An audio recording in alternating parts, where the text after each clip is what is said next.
मैं लौंग का पानी हूँ। जब गला दुखने लगे तो मुझे याद करना। मैं धीरे धीरे काम करता हूँ और गले को आराम देता हूँ। मैं पुदीना पानी हूँ। अगर सांसों से बदबू आती है तो मुझे पियो। मैं मिनटों में ताजगी ले आता हूँ। मैं किशमिश का पानी हूँ। अगर शरीर में खून की कमी लगे तो मुझे पियो। रोज पीने से मैं आपकी ताकत बढ़ा दूंगा।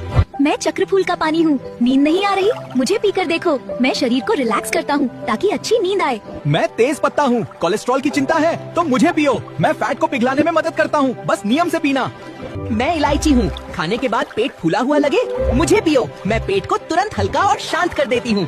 मैं दालचीनी का पानी हूँ। शुगर लेवल बढ़ा हुआ है, मैं इंसुलिन को सही काम करने में मदद करती हूँ। बस मुझे याद रखना।